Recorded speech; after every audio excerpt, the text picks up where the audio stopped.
അൽഹംദുലില്ലാ വസ്സലാത്തു വസ്സലാമു അലാ റസൂലില്ലാ വഅലാ ആലിഹി വസഹബിഹി അജ്മഈൻ അമ്മാ ബഅദ്. വേദിയിലെ ഉദ്ഘാടകൻ ആദരണീയനായ സലാഹുദ്ദീൻ മദനി, യോഗത്തിൻ്റെ അധ്യക്ഷൻ, മണ്ഡലം പ്രസിഡന്റ്, പിന്നെ നമ്മുടെ വേദി നിറഞ്ഞു നിൽക്കുന്ന ഇസ്ലാഹി തറവാട്ടിലെ കാരണവന്മാരെ, മുമ്പിലെ പ്രിയപ്പെട്ട സഹപ്രവർത്തകരെ, മുജാഹിദ് പ്രസ്ഥാനം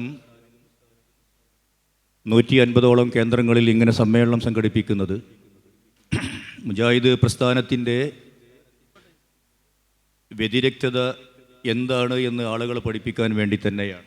അതുകൊണ്ട് തന്നെ സംസ്ഥാന സമിതി നിയോഗിച്ച തീരുമാനിച്ചു എന്ന 2 വിഷയങ്ങൾ ചുരുങ്ങിയ സമയത്തിൽ നിന്നുകൊണ്ട് 2 പ്രഭാഷണങ്ങൾ ഇവിടെ നടക്കാൻ പോകുന്നുണ്ട്.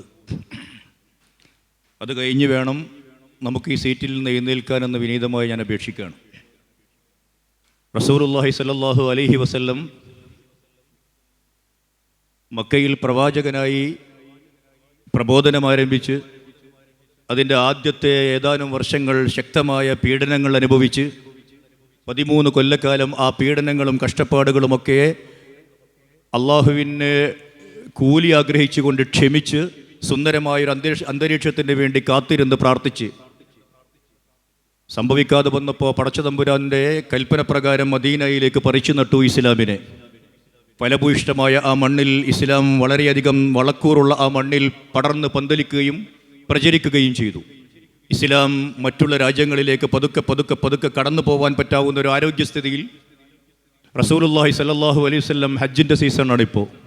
ഹജ്ജിൽ പങ്കെടുത്തുകൊണ്ട് അടുത്ത വർഷം ഇതുപോലെ നിങ്ങളെ കാണാൻ ഒരുപക്ഷെ ഞാൻ ഉണ്ടാവില്ല എന്ന സന്ദേശം സഹാബത്തിന് കേൾപ്പിച്ചു.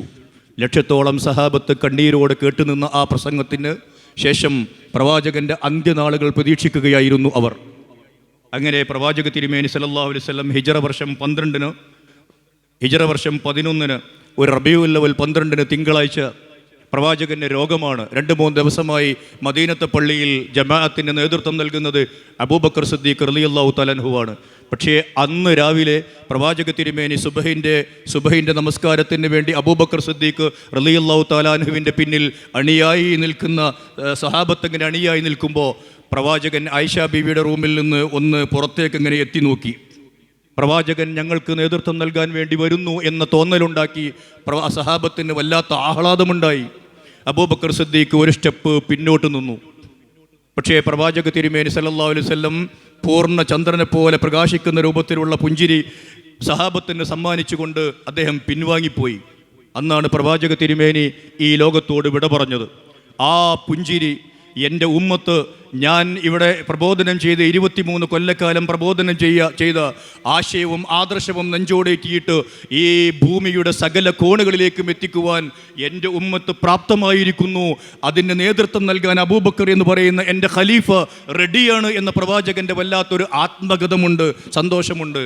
അന്ന് പ്രവാചകൻ കാണിച്ച ദീൻ ഏതാണോ ആ ദീനാണ് ഖിയാമത്ത് നാളോളം നമ്മുടെ ദീന് എന്ന്. അൽയൗമ അക്മൽതു ലക്കും ദീനക്കും വഅത്മംതു അലൈക്കും നിഅമതി വറളീതു ലക്കുമുൽ ഇസ്ലാമ ദീന എന്ന് അള്ളാഹുവിൻ്റെ കിതാബ് സർട്ടിഫിക്കറ്റ് നൽകുകയും ചെയ്തു. പക്ഷേ പ്രവാചക തിരുമേനി സല്ലല്ലാഹു അലൈഹി വസല്ലമയുടെ കാലം കഴിഞ്ഞു. സഹാബത്ത് അത് അങ്ങനെ തന്നെ മുറുകെ പിടിച്ച് മുമ്പോട്ട് പോയി. താബിഈങ്ങളുടെ കാലമായി, തബഉ താബിഈകളുടെ കാലമായി ഒരുപാട് അവാന്തര വിഭാഗങ്ങൾ ഇസ്ലാമിക സമൂഹത്തിൽ ഉണ്ടായി. ആ അവാന്തര വിഭാഗങ്ങൾ സ്വന്തം താല്പര്യത്തിന് വേണ്ടി കെട്ടിയുണ്ടാക്കിയ പല കെട്ടുകഥകളും പല സംഗതികളുമൊക്കെ ഹദീസ് എന്ന രൂപേണ വരാൻ തുടങ്ങി. ഈ ഒരു സന്ദർഭം മുന്നിൽ കണ്ടുകൊണ്ട് തന്നെ അല്ലാഹു സുബ്ഹാനഹു വ തആല നേരത്തെ തന്നെ എന്ത് തീരുമാനമെടുക്കണമെന്ന് കൃത്യമായി നമ്മളോട് പറഞ്ഞിട്ടുണ്ട്. വൈൻ തനാസഅതും ഫീ ഷൈഇൻ ഫറുദ്ദൂഹു ഇലല്ലാഹി വറസൂൽ. നിങ്ങൾ അല്ലാഹുവിലേക്കും അല്ലാഹുവിൻ്റെ തിരുദൂതരേക്കും മടക്കണം. അത് അല്ലാഹുവിൻ്റെ തിരുദൂതരെ അല്ലാഹു നിയോഗിച്ചയച്ചത് വിശുദ്ധ ഖുർആനിൻ്റെ 6600 ചില്ലാനം ഹദീസുകൾ ഈ സഹാബത്തിന് പറഞ്ഞ് പഠിപ്പിച്ച് കാണിച്ചു കൊടുത്തുകൊണ്ട് അഭ്യസിപ്പിച്ചുകൊണ്ട് അവരെ അതിൻ്റെ ആശയം കൃത്യമായി ഫലിപ്പിച്ചുകൊണ്ട് കടന്നു പോവാനാണ്. അതുകൊണ്ട് തന്നെ ആ വിഷയത്തിൽ അള്ളാഹുവിൻ്റെ പ്രവാചകൻ്റെ കിതാബുകളിൽ കൃത്യമായി നിങ്ങൾക്ക് വിശദീകരണം കിട്ടുന്നില്ലെങ്കിൽ സഹാബത്തിൻ്റെ ചര്യ എന്താണ് എന്ന് പഠിക്കണമെന്ന് പറഞ്ഞു. ഇത്തരം പ്രശ്നങ്ങളൊക്കെ ഉണ്ടാകും ഭാവിയിൽ. പ്രവാചക തിരുമേനി സല്ലല്ലാഹു അലൈഹി വസല്ലം സഹാബത്തിന് മുമ്പിൽ ഒരു വര വരച്ചു, ഒരു നേർരേഖ. നമുക്കറിയാവുന്ന സംഭവം, പരത്തി പറയുന്നില്ല. ആ രേഖക്ക് അങ്ങോട്ടും ഇങ്ങോട്ടും ക്രോസ് വരകൾ പ്രവാചക തിരുമേനി സല്ലല്ലാഹു അലൈഹി വസല്ലം വരച്ചു. എന്നിട്ട് സഹാബത്തിനോട് പറഞ്ഞു, വളരെ ലളിതമായി, ഈ നേർരേഖയുണ്ടല്ലോ, ആ നേർരേഖയാണ് എൻ്റെ പാത. മാ അന അലൈഹി വഅസ്ഹാബി, ഞാനും എൻ്റെ അനുചരന്മാരും ഏത് നിലപാടിലാണോ മുമ്പോട്ട് പോകുന്നത്, ആ നിലപാട് ഓരോ വിഷയത്തിലും, മതപരമായ ഓരോ വിഷയത്തിൽ എനിക്കൊരു നിലപാടുണ്ടായിരുന്നു, എൻ്റെ സഹാബത്തിന് അതേ നിലപാടാണുള്ളത്. ആ നിലപാടിൽ നിങ്ങൾ നിൽക്കണം. എന്നിട്ട് സഹാബത്ത് പറഞ്ഞു, ആ നിലപാടിലൂടെ പോയാൽ ഇതിൻ്റെ അറ്റത്ത് സ്വർഗമാണുള്ളത്. സ്വർഗത്തിലേക്കുള്ള ആ നേർവഴിയിലൂടെ, സിറാത്തുൽ മുസ്തഖീമിലൂടെ പോകണമെന്ന് പ്രവാചക തിരുമേനി വസീയത്തായി പറഞ്ഞ ആ ഒരു സംഗതി മുസ്ലിം സമൂഹത്തെ പഠിപ്പിക്കാൻ മലയാളക്കരയിൽ മുജാഹിദുകളല്ലാതെ മറ്റാരുമില്ല. അതാണ് നമ്മൾ നിർവഹിച്ചു കൊണ്ടിരിക്കുന്നത്. വഅന്ന ഹാദാ സിറാത്തി മുസ്തഖീമ ഫത്തബിഊഹു വലാ തത്തബിഉസ് സുബുൽ. ഒരുപാട് കക്ഷികളുണ്ടാകും, ഒരുപാട് ഗ്രൂപ്പുകളുണ്ടാകും, ഒരുപാട് അവാന്തര വിഭാഗങ്ങളുണ്ടാകും. എൻ്റെ ഉമ്മത്ത് 72 അല്ല 73 പിരിയും. അതിൽ ഒരു വിഭാഗം മാത്രമേ സ്വർഗത്തിലേക്ക് പോകൂ എന്ന് പ്രവാചകൻ പറയുമ്പോൾ അള്ളാഹുവിൻ്റെ കിതാബ് പറഞ്ഞു, ആ സുബുലുകൾ, ആ മാർഗങ്ങളിലൂടെ, ആ സരണികളിലൂടെ നിങ്ങൾ ഒരിക്കലും മുമ്പോട്ട് പോകരുത്. നിങ്ങൾ വിശുദ്ധ ഖുർആൻ അള്ളാഹുവിൻ്റെ പ്രവാചകൻ പഠിപ്പിച്ച് അത് വിശദീകരിച്ചെന്നോർത്ത് നിൽക്കണം. നിങ്ങൾ അള്ളാഹുവിൻ്റെ മാർഗത്തിൽ നിന്ന് നിങ്ങളെ കക്ഷികളും ഗ്രൂപ്പുകളും ഭിന്നിപ്പിച്ച് കൊണ്ടുപോകും, മറ്റുള്ള വഴികളൊക്കെയും. ദാലിക്കും വസാക്കും ബിഹി ലഅല്ലക്കും തത്തഖൂൻ. ഇങ്ങനെ നിർദ്ദേശിക്കുകയും ആ വഴി സഹാബത്തിൻ്റെ വഴിയാണ് എന്ന് കൃത്യമായി റസൂലുള്ളാഹി സ്വല്ലല്ലാഹു അലൈഹി വസല്ലം പഠിപ്പിക്കുകയും ചെയ്തിട്ടുണ്ട്. അള്ളാഹുവിൻ്റെ കിതാബ് പറഞ്ഞു, വമൻ യുശാഖിഖിർ റസൂല മിൻ ബഅദി മാ തബയ്യന ലഹുൽ ഹുദാ വയത്തബിഉ ഗൈറ സബീലിൽ മുഅ്മിനീൻ. അള്ളാഹുവിൻ്റെ പ്രവാചകനെ സത്യം വന്നതിന് ശേഷവും അത് പഠിച്ചതിന് ശേഷവും ഇങ്ങനെ ബുദ്ധിമുട്ടിച്ചു കൊണ്ടേയിരിക്കുക. അള്ളാഹുവിൻ്റെ പ്രവാചകൻ പറഞ്ഞ ഒരു കാര്യത്തിന് അതിന് നിങ്ങളുടെ വക നിങ്ങൾ വ്യാഖ്യാനമുണ്ടാക്കുക, നിങ്ങളുടെ ബുദ്ധിക്ക് ഗോചരമല്ലാത്തതിൻ്റെ പേരിൽ നിങ്ങളത് തള്ളിക്കളയുക. അങ്ങനെ അള്ളാഹുവിൻ്റെ പ്രവാചകനെ എടങ്ങേറാക്കരുത്. ആ ആയത്തിൽ മറ്റൊരു ഭാഗമുള്ളത് വയത്തബി ഗൈറ സബീലിൽ മുഅ്മിനീന.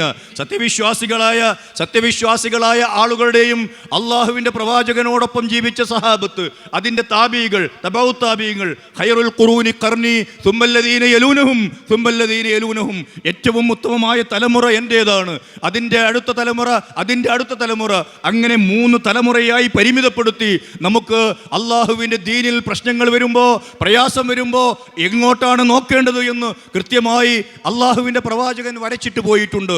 എന്നാൽ ആ 3 തലമുറയിൽ ജീവിച്ച മുഴുവൻ ആളുകളുടെയും ചര്യകളെ അങ്ങനെ തന്നെ പിൻപറ്റണമെന്ന് അള്ളാഹുവിൻ്റെ മതം പറയുന്നില്ല. ആ കാലഘട്ടത്തിലാണ് ഷിയാക്കൾ ഉണ്ടാകുന്നത്, അക്കാലഘട്ടത്തിലാണ് ഖവാരിജുകൾ ഉണ്ടാകുന്നത്, അക്കാലഘട്ടത്തിലാണ് മുഅ്തസിലകൾ ഉണ്ടാകുന്നത്, അക്കാലഘട്ടത്തിൽ തന്നെയാണ് ഇസ്ലാമിനെ കീറിമുറിക്കുന്ന ദജ്ജാലുകൾ കടന്നു വരുന്നത്. അതുകൊണ്ട് തന്നെ നമ്മളൊരു കാര്യം മനസ്സിലാക്കേണ്ടതുണ്ട്. അക്കാലഘട്ടത്തിൽ ജീവിച്ചു പോയ ആളുകളിൽ നിന്ന് റിവായത്ത് ചെയ്യപ്പെടുന്ന എല്ലാം അണ്ണാക്ക് തൊടാതെ വിഴുങ്ങാൻ തുടങ്ങിയതാണ്. മുസ്ലിം സമൂഹത്തിൽ അന്ധവിശ്വാസങ്ങളും അനാചാരങ്ങളും അരങ്ങ് തകർക്കാൻ തുടങ്ങിയത് എന്നത് മുജാഹിദ് പ്രസ്ഥാനത്തിന് മാത്രമേ ഇപ്പൊ തിരിഞ്ഞിട്ടുള്ളൂ. അതാണ് മറ്റുള്ള ആളുകളോട് ഉറക്കെ പറയാൻ ഞാനും നിങ്ങളും തയ്യാറാകുന്നത്. തറക്തു ഫീക്കും അംറൈൻ, 2 കാര്യങ്ങൾ നിങ്ങളിലുണ്ട്, അള്ളാഹുവിൻ്റെ കിതാബും എൻ്റെ സുന്നത്തും. ആ എൻ്റെ സുന്നത്ത് നിങ്ങൾ മുറുകെ പിടിച്ചുകൊണ്ട് മുമ്പോട്ട് പോകണം. അതുകൊണ്ട് വിശ്വാസികളായ ആളുകൾ, ഖവാരിജുകളായ ആളുകളാണ് വല്ലാത്ത പ്രശ്നങ്ങൾ ഉണ്ടാക്കിയത്. ഷിയാക്കളായ ആളുകളും നമുക്കിടയിൽ അള്ളാഹുവിൻ്റെ പ്രവാചകന്റെ കാലഘട്ടത്തിന് ശേഷം സഫീൻ യുദ്ധമുണ്ടാകുന്നു, ജമൽ യുദ്ധമുണ്ടാകുന്നു. സഫീൻ യുദ്ധത്തിൻ്റെ സമയത്ത് ഒരു തന്ത്രപരമായ ഇടപാടുകൾ ഉണ്ടാകുന്നു. ചരിത്രപരമായ അത്തരം വശത്തേക്ക് ഞാൻ പ്രവേശിക്കുന്നില്ല. അവിടെ ഒരു തന്ത്രം പ്രയോഗിച്ചിരുന്നു മുആവിയയുടെ ആളുകൾ. ഖുർആൻ ഒരു കുന്തത്തിന്മേൽ സൈന്യങ്ങൾ ഇങ്ങനെ ഉയർത്തിപ്പിടിക്കുകയും എന്നിട്ട് ആ ഖുർആനിലേക്ക് വരണമെന്ന് ആഹ്വാനം ചെയ്യുക. ഒരു യുദ്ധം അവർ തോൽക്കാൻ പോവുകയാണ്. അലി ഇബ്നു അബീ ത്വാലിബിന്റെ പക്ഷം ജയിച്ച് മുന്നേറിക്കൊണ്ടിരിക്കുന്ന ഒരു രംഗം.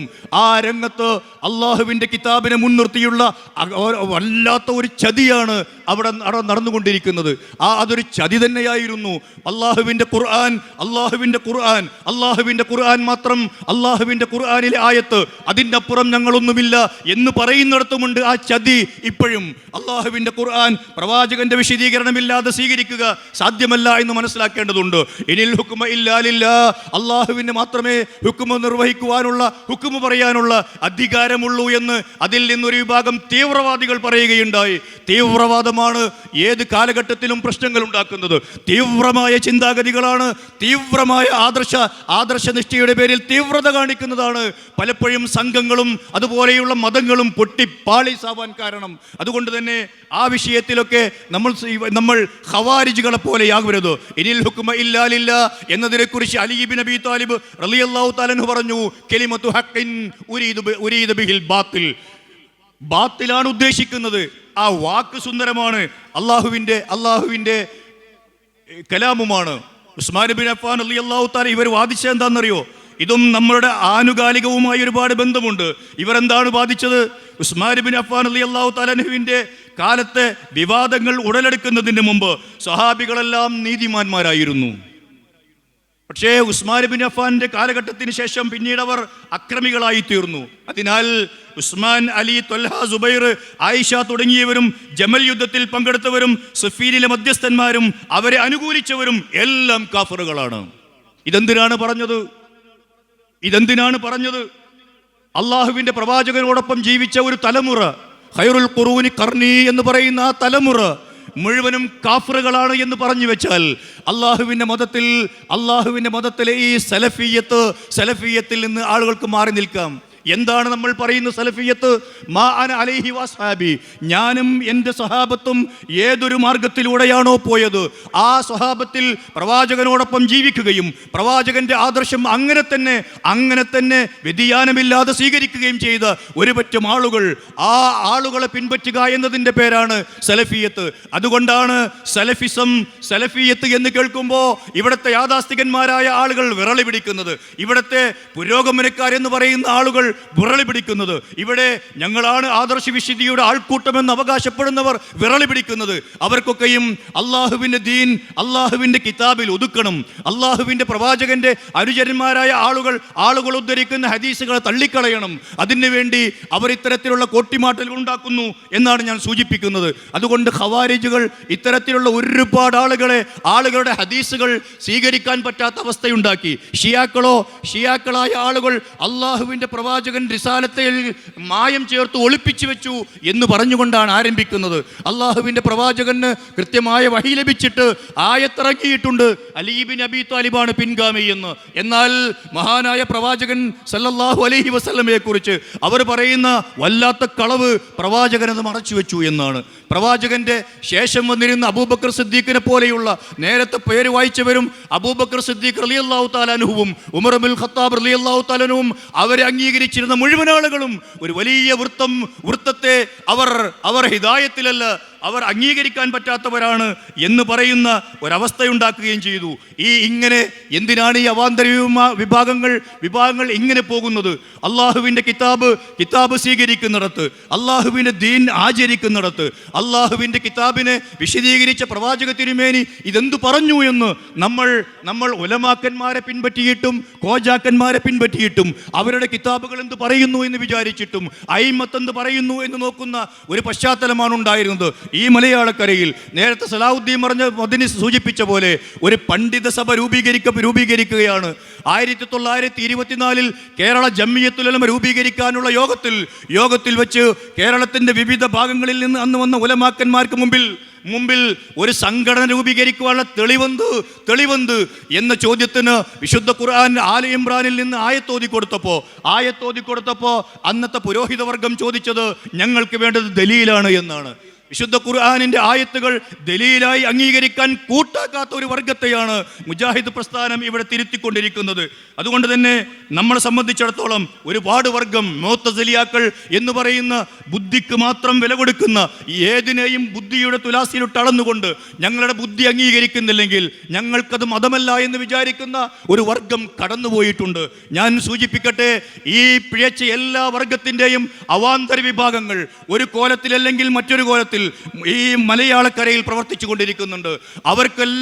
അവർക്കെല്ലാം എതിരിൽ ജാഗ്രത പാലിക്കാൻ നമുക്ക് മാത്രമാണാവുക, കേരള നദ്വത്തുൽ മുജാഹിദിന് മാത്രമാണാവുക. അത് പഠിപ്പിക്കപ്പെടണം, അത് നമ്മൾ പഠിക്കണം. കൺവെൻഷനുകളിൽ, യൂണിറ്റുകളിൽ വെച്ച് ആളുകളെ ആദർശവും ആദർശ വ്യതിരിക്തതയും എന്താണെന്ന് കൃത്യമായി പഠിപ്പിക്കപ്പെടുന്ന ഒരവസ്ഥയുണ്ടാവണം. നോക്കൂ നിങ്ങൾ, ഫൈൻ ആമനു ബിമിസ്ലി മാ ആമൻതും ബിഹി ഫഖദ് ഇഹ്തദൗ. നിങ്ങൾ പിൻപറ്റാൻ തയ്യാറാണെങ്കിൽ അവർ വിശ്വസിച്ച പോലെ, സഹാബത്ത് വിശ്വസിച്ച പോലെ നിങ്ങൾ വിശ്വസിക്കാൻ തയ്യാറാണെങ്കിൽ നിങ്ങൾക്ക് ഹിദായത്ത് ലഭിക്കും. ഫൈൻ തവല്ലൗ ഫഇന്നമാ ഹും ഫീ ശിഖാഖ് ഫസയക്ഫീകഹുമുല്ലാഹ് വഹുവസ് സമീഉൽ അലീം. അവരിൽ നിന്ന് നിന്നെ സംരക്ഷിക്കാൻ അല്ലാഹു മതി എന്ന് പറഞ്ഞുകൊണ്ട് അല്ലാഹ് പറയുന്നത്, അവർ പിന്തിരിഞ്ഞ് കളയുകയാണെങ്കിലോ അവരുടെ നിലപാട് കക്ഷി മാത്സര്യം മാത്രമാകുന്നു. ഇത് അല്ലാഹുവിൻ്റെ കിതാബാണ് പറയുന്നത്. നമ്മൾ ഈ ആയത്ത് നേരിട്ട് അനുഭവിക്കുന്ന ആളുകളാണ്. ഷെയ്ഖുൽ ഇസ്ലാം ഇബ്നു തൈമിയ്യ റഹിമഹുല്ലാ ഇങ്ങനെ പറഞ്ഞു, മൻ ലന്ന അന്നഹു യഅഖുദ് മിനൽ കിതാബി വസ്സുന്ന ബിദൂനി അൻ യഖ്തദി ബിസ്സഹാബ വയത്തബി ഗൈറ സബീലിഹിം ഫഹുവ മിൻ അഹ്ലിൽ ബിദ്അ. ശ്രദ്ധിച്ചു കേട്ടോളൂ ഇതിന്റെ ആശയം എന്താണെന്ന്. ഷെയ്ഖുൽ ഇസ്ലാം ഇബ്നു തൈമിയ്യ റഹിമഹുല്ലാ പറഞ്ഞു, ആരെങ്കിലും സ്വഹാബത്തിനെ പിന്തുടരാതെ താൻ സ്വീകരിക്കുന്നത് ഖുർആനിൽ നിന്നും സുന്നത്തിൽ നിന്നുമാണെന്ന് വിചാരിക്കുകയും എന്നിട്ട് അവരുടേതല്ലാത്ത മാർഗം പിന്തുടരുകയും ചെയ്തു. അങ്ങനെ ചെയ്താൽ അപ്പോൾ അവർ ബിദ്അത്തുകാരിൽപ്പെട്ടവരാകുന്നു, അവരും മുബ്തദിയായി മാറും. ഈ ഗൗരവമുള്ള വിഷയമാണ് മുജാഹിദ് പ്രസ്ഥാനത്തിന് മലയാളക്കരയോട് പറയാറുള്ളത്. വിശുദ്ധ ഖുർആനിന്റെ ആയത്തുകൾ ഇങ്ങനെ എടുത്തു വെക്കുക, എന്നിട്ട് ആ ആയത്തുകൾക്ക് പൂർവ്വസൂരികളായ സഹാബാ കിറാം പറഞ്ഞിരിക്കുന്ന ആശയം തഫ്സീർ ഗ്രന്ഥങ്ങളിൽ ഉണ്ടായിരിക്കുക. എന്നിട്ട് ആ തഫ്സീർ ഗ്രന്ഥങ്ങളെയും ആ സഹാബത്തിനെയും തള്ളിക്കളയുക. എന്നിട്ട് നമ്മൾ ഓരോ അർത്ഥങ്ങൾ വെക്കുക. നമ്മുടെ ഈ നാട്ടിൽ പുതിയ ഖുർആൻ പരിഭാഷകൾ ഇറങ്ങാൻ തുടങ്ങിയിട്ടുണ്ട്. ഓരോ സമ്മേളനം കഴിയുമ്പോഴും ഓരോ സിറ്റിംഗ് കഴിയുമ്പോഴും ഓരോ ഖുർആൻ പരിഭാഷകളുണ്ട്.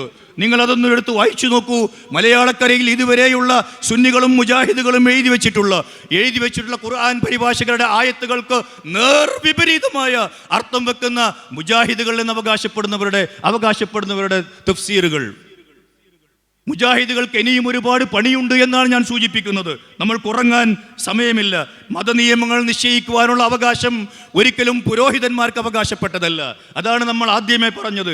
അത് മുജാഹിദുകൾ എന്നറിയപ്പെടുന്ന ആളുകളുടെ പുരോഹിതന്മാർ സ്റ്റേജുകളിൽ നിന്ന് വിളിച്ചു പറയുന്നത് എന്തും അണ്ണാക്ക് തൊടാതെ വീങ്ങിപ്പോവാൻ നമ്മളെ മതം അനുവദിക്കുന്നില്ല. അതുകൊണ്ട് അങ്ങനെയുള്ള ഒരു പ്രശ്നം, അം ലഹും ശുറകാ ശറഊ ലഹും മിനദ്ദീൻ മാ ലം യഅ്ദൻ ബിഹില്ലാഹ്, അള്ളാഹു അനുമതി നൽകാത്ത അള്ളാഹുവിന് ദീനിൽ ശരീഅത്തുണ്ടാക്കാൻ അവർ കാരധികാരം നൽകി. അങ്ങനെയുള്ള ശരീക്കുമാർ, നോക്കൂ നിങ്ങൾ, ആ പദം ശരീക്കുമാർ നിങ്ങൾക്കുണ്ടാവുമോ എന്ന്. അള്ളാഹുവിന് പുറമെ അള്ളാഹു അല്ലാത്തവരെ ആരാധിക്കുന്ന ആളുകളെ പോലെയാണ് അള്ളാഹുവിൻ്റെ കിതാബ് അത്തരത്തിലുള്ള ആളുകളെ കാണുന്നത്. അത് പിൻപറ്റുന്ന ആളുകൾ മുശ്രിക്കുകളാണ് എന്നാണ് അള്ളാഹുവിൻ്റെ കിതാബ് പറയുന്നത്. ഇത്തഖദൂ അഹ്ബാറഹും വറുഹ്ബാനഹും അർബാബം മിൻ ദൂനില്ലാഹ്, അവർ അവരുടെ പുരോഹിതന്മാരെ അള്ളാഹുവിന് പുറമെയുള്ള റബ്ബുകളാക്കി മാറ്റി എന്ന്. അങ്ങനെ മാറ്റി. മിൻ ദൂനില്ലാഹി വൽ മസീഹ് ഇബ്നു മറിയം വമാ ഉമിറു ഇല്ലാ ലിയഅ്ബുദു ഇലാഹൻ വാഹിദ ലാ ഇലാഹ ഇല്ലാഹു സുബ്ഹാനഹു അമ്മാ യുശ്രികൂൻ. ഇതിനെ അദീ ഇബ്നു ആതിം റളിയല്ലാഹു തആല അൻഹു എതിർത്തു. പ്രവാചകരെ, അങ്ങനെ ഇല്ല ക്രിസ്തീയ സമുദായത്തിൽ. ഞാനൊരു ക്രിസ്ത്യാനിയായി തിരിച്ചു വന്നയാളാണല്ലോ. പ്രവാചകൻ ചോദിച്ചു, അവർ മതത്തിൽ ഒരു കാര്യം ഇന്നത് അനുവദനീയമാണ് എന്ന് പറഞ്ഞാൽ നിങ്ങളത് ചെയ്യുമോ? ചെയ്യും. ഒരു കാര്യം മതത്തിൽ നിങ്ങൾ ചെയ്തുകൂടാ എന്നവർ പറഞ്ഞാൽ നിങ്ങൾ ചെയ്യാതിരിക്കുമോ? അങ്ങനെയുണ്ട്. ഫതിൽക ഇബാദത്തുഹും ഇയ്യാഹും. പുരോഹിതന്മാരാരാവട്ടെ, പുരോഹിതന്മാരുടെ പിന്നിലുള്ള ബാനർ എന്താവട്ടെ, ആ പുരോഹിതന്മാരായ ആളുകൾ പറയുന്നതൊക്കെയും അവർ പറഞ്ഞു എന്ന ഒരൊറ്റ കാരണം കൊണ്ട് പിൻപറ്റുന്ന ആളുകൾ. ഈ ആയത്ത് വളരെ ഗൗരവത്തിൽ കാണണം. 4 മദ്ഹബുകളോട് മുജാഹിദ് പ്രസ്ഥാനത്തിന് യാതൊരു വിരോധവുമില്ല. ആ 4 അയിമ്മത്തുകളോട് ഒരു ബഹുമാനക്കുറവുമില്ല. ഇവിടുത്തെ സുന്നി പക്ഷം ആദരിക്കുകയും ബഹുമാനിക്കുകയും ചെയ്യുന്നതിനേക്കാൾ ആ 4 മദ്ഹബിന്റെ ഇമാമുകളെ ആദരിക്കുകയും ബഹുമാനിക്കുകയും ചെയ്യുന്നു. എന്തുകൊണ്ടാണ് അങ്ങനെ? അവർ നമ്മളോട് പറഞ്ഞു, ഹാദാ റഈ വമൻ ജാഅ ബിറഈ ഖൈറിൻ മിൻഹു ഖബൽനാഹു. ഇതാണ് ഞാൻ കണ്ടെത്തിയ സത്യം. ഇതിനേക്കാൾ നല്ലത് നിങ്ങൾക്ക് കിട്ടിയാൽ അതാണ് സ്വീകരിക്കേണ്ടത്. ഇമാം അബൂ ഹനീഫ. ഇമാം മാലിക് പറഞ്ഞു, ഇന്നമാ അന ബശറുൻ, ഞാനൊരു മനുഷ്യനാണ്, എനിക്ക് ശരിയുമാകാം, ശരിയുമുണ്ടാവാം, തെറ്റുമുണ്ടാവാം. കിതാബിൽ നിന്നും സുന്നത്തിൽ നിന്നും ഒരു കാര്യം വ്യക്തമായി തെളിഞ്ഞാൽ നിങ്ങൾ എൻ്റെ വാക്ക് വലിച്ചെറിഞ്ഞോളൂ. ഇമാം ഷാഫി, ഇദാ സ്വഹൽ ഹദീസ് ഫളിരിബു ബിഖൗലി അൽ ഹായിത്ത്, ഒരു സഹീഹായ ഹദീസ് നിങ്ങളുടെ മുമ്പിൽ വരികയും എൻ്റെ കൗല് അതിനെതിരാകുകയും ചെയ്താൽ എൻ്റെ കൗല് തോട്ടിലേക്ക് എറിയണം നിങ്ങൾ എന്ന് ഇമാം ഷാഫി നമ്മളെ പഠിപ്പിക്കുന്നു.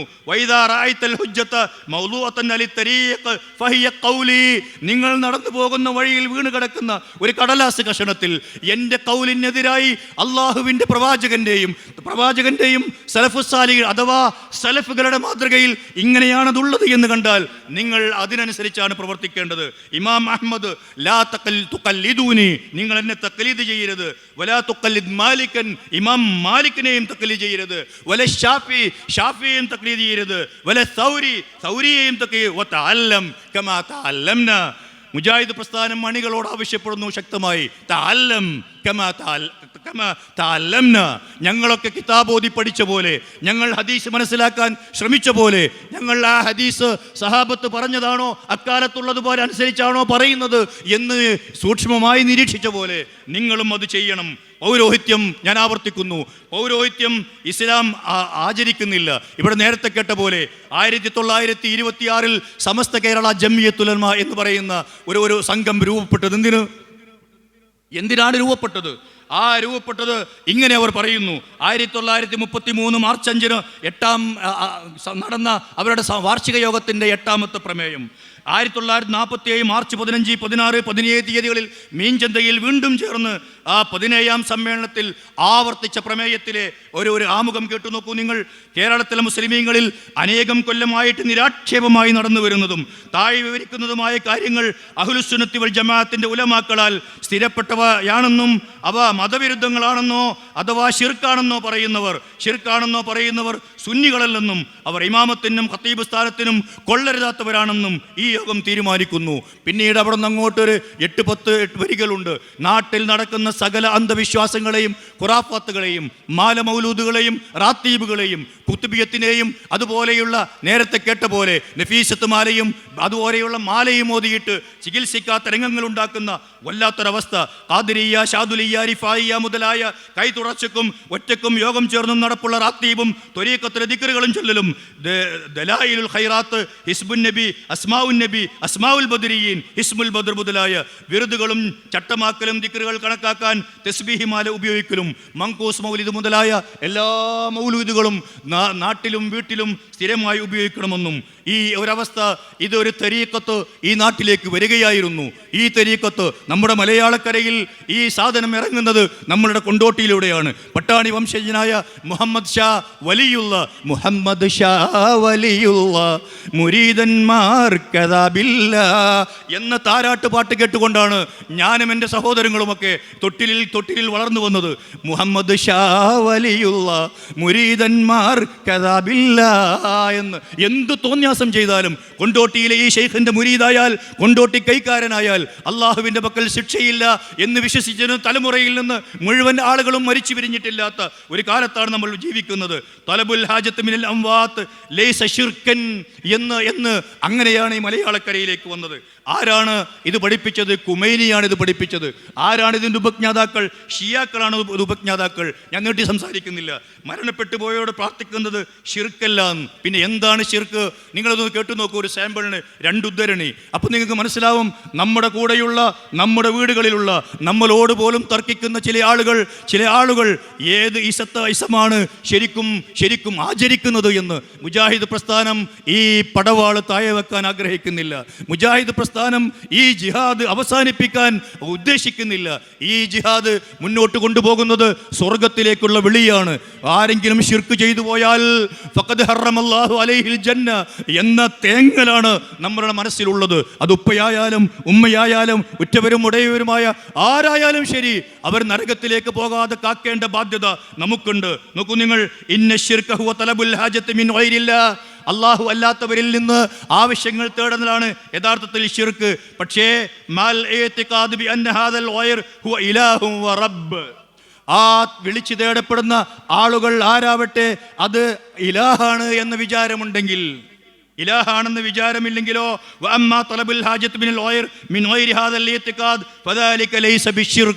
അത് ശിർക്കാവുകയില്ല.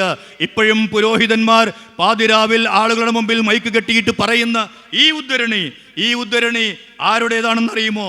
കശ്ഫുൽ അസ്റാർ എന്ന് പറയുന്ന ജൂതന്മാരുടെ പിന്മുറക്കാരായി വന്ന ഷിയാക്കളുടെ ഗ്രന്ഥങ്ങളിലാണ് ഇതുള്ളത്. ഖുമൈനിയുടെ ഗ്രന്ഥത്തിൽ നിന്നാണ് ഞാനിത് വായിക്കുന്നത്. ഇതേ ഉദ്ധരണി തന്നെയല്ലേ സമസ്തയുടെ പേരിൽ നമ്മുടെ മുമ്പിൽ വരുന്നത്?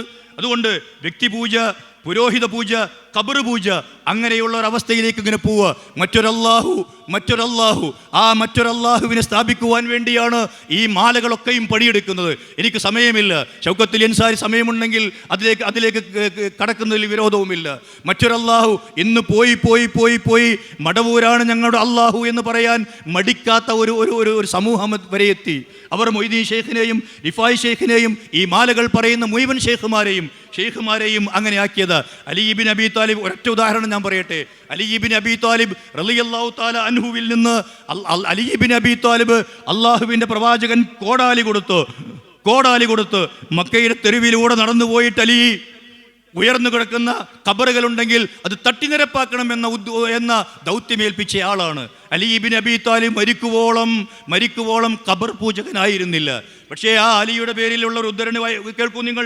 വല്ലാഹി ഖദ് കുൻതു മഅ ഇബ്രാഹിം ഫിന്നാർ വഅനല്ലദീ ജഅൽതുഹാ ബർദൻ വസലാമ.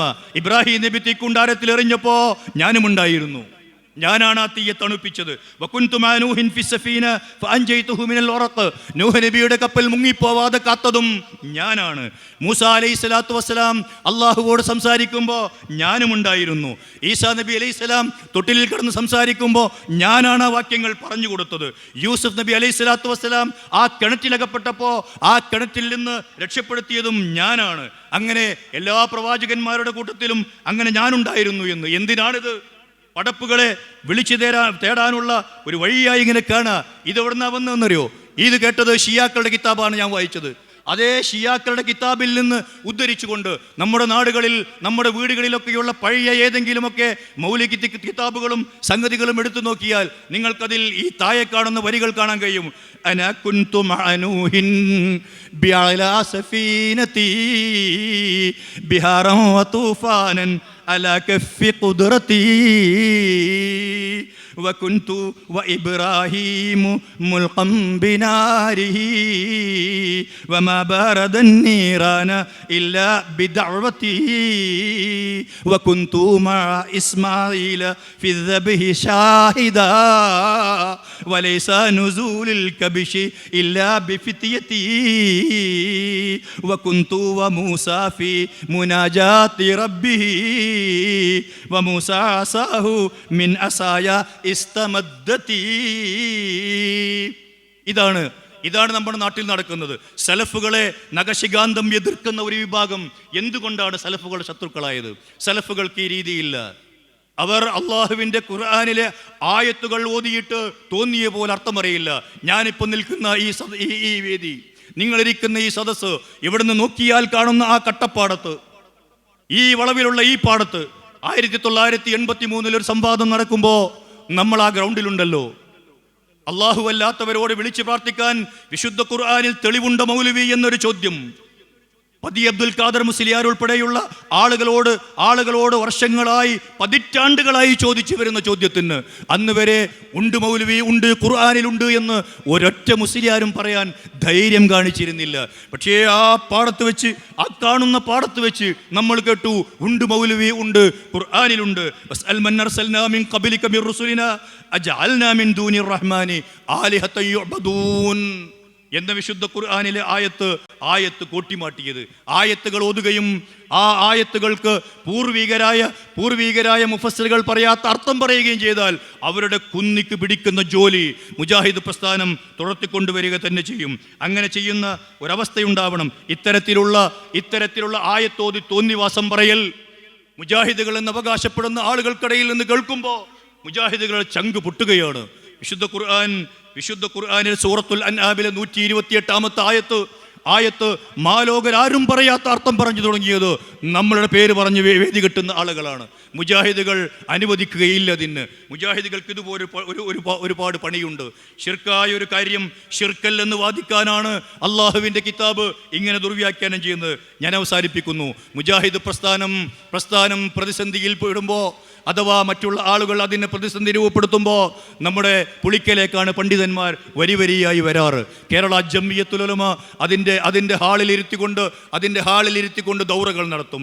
ആ ദൗറകളിൽ ഒന്നല്ല പലവട്ടം എഴുതിയ ഒരു വരി ഞാൻ നിങ്ങളെ വായിച്ചു കേൾപ്പിക്കുന്നു. അവസാനമായി, ഖുർആനും ഹദീസും മനസ്സിലാക്കുന്നതിനും വ്യാഖ്യാനിക്കുന്നതിനും മതപരമായ കാര്യങ്ങൾ സ്വീകരിച്ചാചരിക്കുന്നതിനും സച്ചിതരായ സലഫിൻ്റെ മാർഗമാണ് നാം സ്വീകരിക്കേണ്ടത് എന്ന് ഈ യോഗം അംഗീകരിച്ചു. ആ ഒരു തീരുമാനത്തിൽ തന്നെ ഈ തീരുമാനത്തിൽ ഉറച്ചു നിന്നുകൊണ്ട്, പാറ പോലെ ഉറച്ചു നിന്നുകൊണ്ട് ഈ മഹാപ്രവാഹം എല്ലാ തടസ്സങ്ങളെയും തള്ളിമാറ്റിക്കൊണ്ട് മുമ്പോട്ട് പോവുക തന്നെ ചെയ്യും. അതേ സമയത്ത് നാടിൻ്റെ പ്രശ്നങ്ങളിൽ ഇവർ നാട്ടാരോടൊപ്പമുണ്ടാകും. നേരത്തെ ഇവിടെ സലാഹുദ്ദീൻ മദനി പറഞ്ഞല്ലോ, മതം മനുഷ്യ സൗഹാർദ്ദത്തിന്, മതം തീവ്രവാദത്തിനെതിരെ 1980കളുടെ അവസാനത്തിലും 90കളുടെ ആദ്യത്തിലും is Desh തുമാര Nayi Nigel Joao എന്ന് നമുക്കെതിരിൽ കുരച്ച ആളുകളുണ്ടായിരുന്നു ഇന്ത്യയിൽ.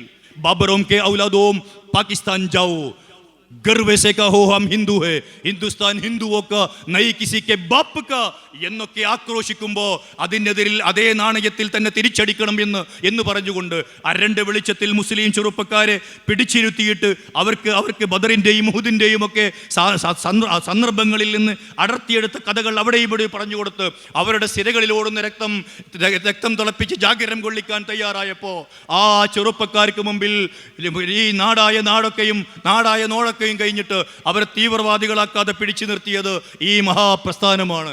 ആ മഹാപ്രസ്ഥാനം ആ ദൗത്യം നിർവഹിച്ചു കൊണ്ടേയിരിക്കും. ആ ദൗത്യം നിർവഹിക്കുന്നത് ഈ നാടിന് വേണ്ടിയാണ്. നാടിൻ്റെ പ്രശ്നങ്ങളിൽ, മയക്കുമരുന്നിലും അതുപോലെയുള്ള പ്രശ്നങ്ങളിലുമൊക്കെ രാജ്യം ഒന്നാകെ മുങ്ങിത്താഴുകയാണെങ്കിൽ അത് കണ്ടില്ലെന്ന് നടിക്കാൻ മുജാഹിദ് പ്രസ്ഥാനത്തിനാവില്ല. അത്തരത്തിലുള്ള പ്രശ്നങ്ങളിൽ രാജ്യത്തിൻ്റെ പട്ടിണി മാറ്റാൻ, അതുപോലെയുള്ള പ്രശ്നങ്ങളിൽ കണ്ണീരൊലിപ്പിക്കുന്നവരുടെ കണ്ണീര് മാറ്റാനൊക്കെയും ഈ പ്രസ്ഥാനം മുമ്പിലുണ്ടാകും. മത സൗഹാർദ്ദത്തിന് വേണ്ടി അവനവൻ ജീവിക്കുന്ന നാട്ടിലെ വിഭാഗങ്ങൾ ആരായാലും ശരി, രാഷ്ട്രീയ പാർട്ടിക്കാരുടെ കൊഴി നമ്മൾ നോക്കാറില്ല. ആ രാഷ്ട്രീയ പാർട്ടിക്കാരുടെയൊക്കെയും സഹകരണവും അവരുടെ സേവനവും അവരെ ഒരുമിച്ച് കൂടെ നിർത്തിക്കൊണ്ട് അവരിൽ നിന്ന് ഉപദ്രവങ്ങളില്ലാതെയാക്കാൻ വേണ്ടിയുള്ള ഹിക്മത്തും ഈ പ്രസ്ഥാനത്തിൻ്റെ ഭാഗമാണ്. അതാണ് നമ്മൾ ചെയ്യുന്നത്. മുജാഹിദ് പ്രസ്ഥാനത്തിൻ്റെ ഒരൊറ്റ റൂട്ടിൽ മാത്രം ഇങ്ങനെ പോകുന്ന ഒരു പ്രസ്ഥാനമല്ല. ഇതിന് നാനാ തുറകളിലുമുള്ള ആളുകളോട് നാനാ തുറകളിൽ സംവദിക്കേണ്ടതുണ്ട്. ആ സംവദിക്കാൻ ആവശ്യമായ മുഴുവൻ അജണ്ടകളും ഈ സംസ്ഥാന സമിതി പറയുന്നത് മാത്രം അനുസരിച്ചുകൊണ്ട്, അല്ലാതെ പുതിയതൊന്നും നമ്മൾ ഉണ്ടാക്കുന്നില്ല.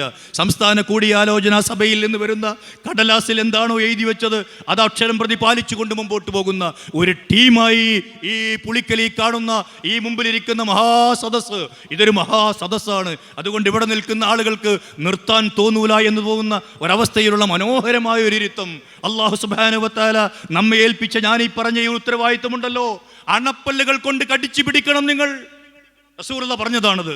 നിങ്ങൾ അണപ്പല്ലുകൾ കൊണ്ട് കടിച്ചു പിടിക്കണം. ഈ സലഫിയത്ത് കടിച്ചു പിടിക്കണം. അങ്ങനെ കടിച്ചു പിടിക്കുന്ന ഒരു തലമുറയായി നമുക്ക് വളരാൻ അള്ളാഹു തണലൊരുക്കട്ടെ എന്ന് ആത്മാർത്ഥമായി പ്രാർത്ഥിച്ചുകൊണ്ട് ഞാൻ ഈ സംസാരം അവസാനിപ്പിക്കുന്നു. റബ്ബനാ ആതിനാ ഫിദ്ദുനിയ ഹസന വഫിൽ ആഖിറതി ഹസനതൻ വഖിനാ അദാബന്നാർ. അസ്സലാമു അലൈക്കും വറഹ്മത്തുള്ളാഹി വബറകാതുഹു.